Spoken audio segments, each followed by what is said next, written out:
Welcome back, folks. We're now joined by Anna Yudina, who is Senior Director of Marketing Initiatives at the Toy Association, and Ken Seiter, Executive Vice President of Marketing Communications at the Toy Association. Good to have you both with us. Pleasure to be here. Anna, describe for us what the Toy Association is and why it matters so much, particularly in these challenging times. The Toy Association is the trade association for all the wonderful manufacturers, retailers, people who create toys and play for generations of kids. And it's especially important now. Play is always important, but now more than ever. I think we are all longing for social connection. We are all feeling a little bit isolated this year. Things are a little bit different. There is more stress than ever. And guess what? Play is the perfect remedy for all of those things. Play has been proven to reduce anxiety and stress, and it's just a great outlet for positive emotions, for laughter. Plus, play brings people together, whether it's parents and kids, whether it's friends. Play has that power, that ability to bond people and just find the common ground.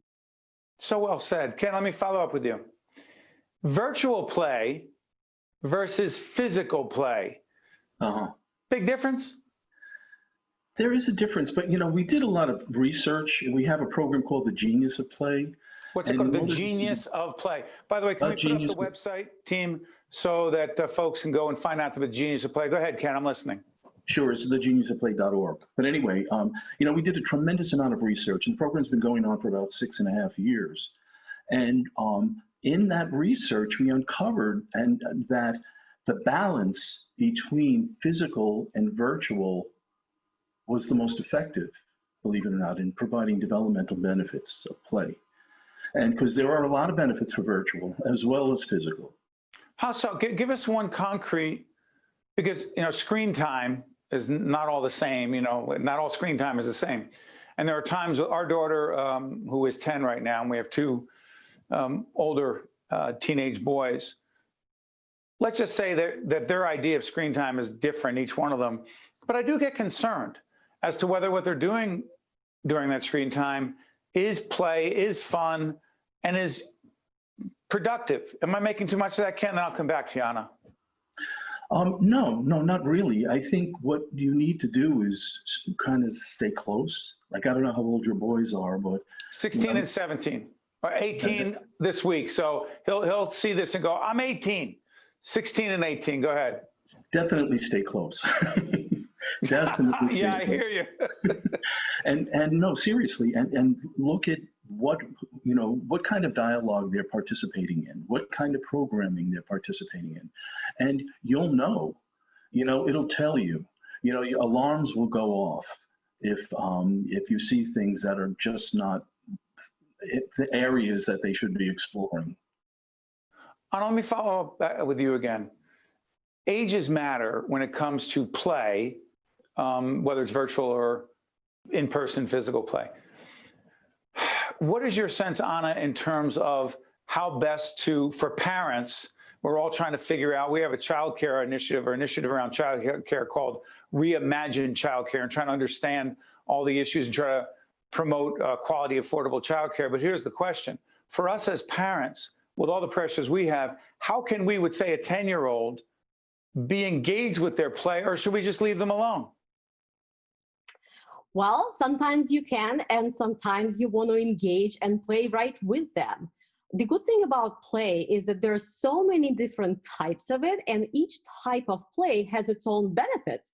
For example, if you let your kid play by themselves with a toy, maybe there is a virtual component, maybe not, maybe it's a physical toy, however they like to play. That kind of play can be really beneficial. Usually it's unstructured. The child is the one who leads. The child is the one who decides how they're going to play, what they're going to play, how long, what's the story. It's really good for developing creativity, imagination. It's also great for building confidence and, quite honestly, for building independence, because you are the one who is the director of your own play. Now, playing with kids and being engaged, that has a host of benefits as well. And we do recommend that parents engage and play with their kids as much as possible. And one of the best things that it's going to do is going to build a real bond between you and your child. And that's true whether your child is 10 months old or 10 years old or 20 years old. Play can bring together people of all the different generations. And it's a great way to actually learn about your child, specifically for a 10-year-old. 10-year-olds, they're getting a little bit older, very soon they will be not telling you everything, I'm noticing, Anna, I'm right? noticing this. Exactly. And the further along, the more. But guess what? If you do it in a playful way, then things come out, as opposed to if you just ask them directly, then it looks like an interrogation. If you just play along with them and you come to it from their perspective, that's where they open up. Well said. Can I follow up with you? The Toy Association, from a perspective of marketing, what is it exactly? I was thinking about this. Our good friend and colleague, Alan Lambert, reached out and told us about the work that you were doing with the Toy Association and this. Could you say that website again for us, Ken? I want people to go to the Genius. thegeniusofplay.org. Let's put the geniusofplay.org. So let me go back to this. What exactly are you marketing, Ken? What are you promoting that has value for people? Meaning, what's the message you're delivering to people in all the marketing you're doing? Well, there's different compartments of it, but in terms of play specifically, it's all about the developmental benefits of play and really creating awareness of how play delivers, how it helps children learn, how it helps them grow. Also helping parents occupy their time with their kids and teaching them how to work with their kids. Getting back to what Anna had said earlier, socialization with your child is just so critical and so important. And so that's part of what we do. Go ahead, I'm sorry. No, that's part of what we do. It's almost like a semi-awareness and education exercise.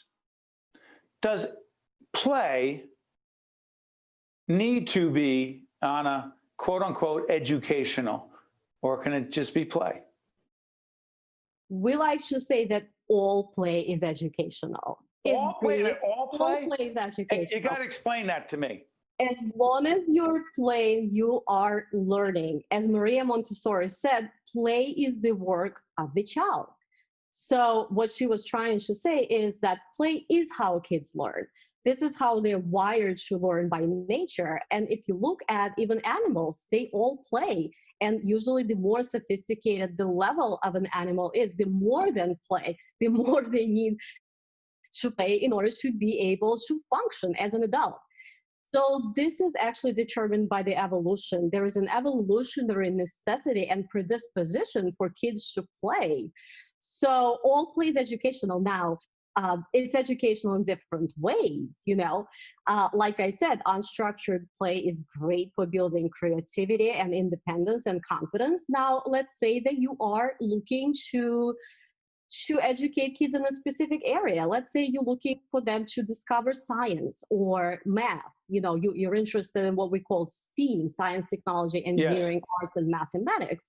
Then you might want to prompt that with a specific toy, with a specific kind of science kit, or maybe it's a building activity, it's a construction set, something that's steering them in the right direction. So yes, I would say all play is educational. It's educational in different ways. It all depends on what kind of skills you're looking to develop in your child. But I would say to raise a well-rounded kid, make sure they are exposed to all the different types of play and all the different types of toys, because they derive different benefits from all those different types of toys and play. Do me a favor, Ken. You wanted to jump back in. You got a few seconds left. Go ahead.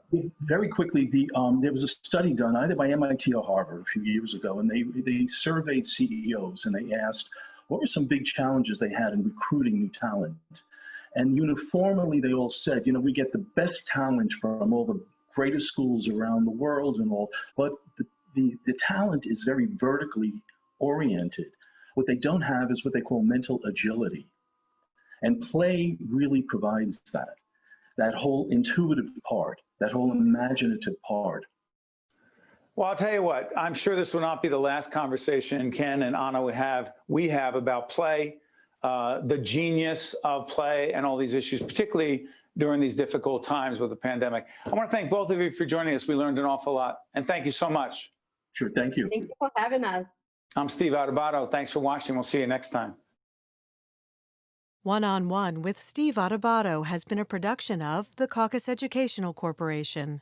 Funding has been provided by the Russell Berry Foundation, the Healthcare Foundation of New Jersey, Delta Dental of New Jersey, TD Bank, the Turrell Fund, supporting Reimagine Childcare, the Port Authority of New York and New Jersey, the North Ward Center, Johnson & Johnson, and by the Adler Aphasia Center. Promotional support provided by Meadowlands Chamber and by ROINJ.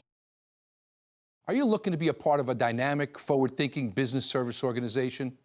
At the Meadowlands Chamber, every day we connect, collaborate, and innovate, helping to drive business and economic growth in the greater Meadowlands and New Jersey.